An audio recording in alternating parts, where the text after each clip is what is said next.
Hi friends, welcome to our channel. నేను మీ రాజేశ్వరి. ఏం చేస్తుంది అనుకుంటున్నారా? బొరుగుల ఉప్మా అండి.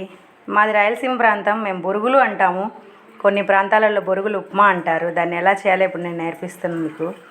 ఫస్ట్ బొరుగులు బాగా చేసుకోవాలి, తర్వాత తడుపుకోవాలి. తడిపి పక్కన పెట్టేసుకొని పొయ్యి మీద బాండలు పెట్టి నూనె వేసి టమాటాలు, పచ్చిమిరపకాయలు, ఎర్రగడ్డలు బాగా వేయించుకొని గోల్డెన్ బ్రౌన్ కలర్లోకి రాగానే ఉప్పు, కారం, పసుపు అన్నీ వేసుకోవాలి ఫ్రెండ్స్. వేస్తున్నాను, గమనించాలి మీరు.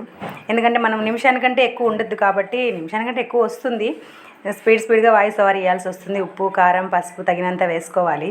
వేసుకొని బాగా కలియబెట్టుకొని బాగా కలిసిన తర్వాత ఈ నానబెట్టుకున్నాం కదా ఆ బొరుగుల్ని ఒక్కొక్కటి కొబ్బరి పొడి కూడా వేయాలి ఫ్రెండ్స్. కొబ్బరి పొడి కూడా వేస్తే బాగా టేస్ట్ వస్తుంది. నేనైతే కొబ్బరి పొడి వేయను, ఎందుకంటే గ్యాస్ ట్రబుల్ అవన్నీ ఉన్నాయి కదా మనకి, వేయను. కానీ మా ఇంట్లో వాళ్ళు ఒప్పుకోరు, ఏమున్నా సరే తగ్గేదే లేదంటారు. కొంచెం నేను ఆ మిక్సింగ్ పక్కకు తీస్తున్నాను, ఎందుకంటే నేను తర్వాత చెప్తాను అది ఎందుకో. ఆ బొరుగులు అలా తడుపుకొని దాన్ని ఎత్తి దాంట్లో పిండాలి ఫ్రెండ్స్. చూడండి, దాంట్లో వేసుకొని అలా మిక్స్ చేసుకోవాలి. మొన్న ఒకసారి ఒట్టి బొరుగులు తిరువాత చూపించాను మీకు. ఇది తడి బొరుగులు అనమాట. దాన్ని ఒట్టి బొరుగులు తిరువాత అంటారు, దీన్ని బొరుగులు అంటాం మేము. కొన్ని ఏరియాలలో, నెల్లూరు జిల్లా ఏరియాలలో బొరుగులు ఉప్మా అంటారు ఫ్రెండ్స్. అలాగ వేసుకొని బాగా కలుపుకోవాలి ఫ్రెండ్స్.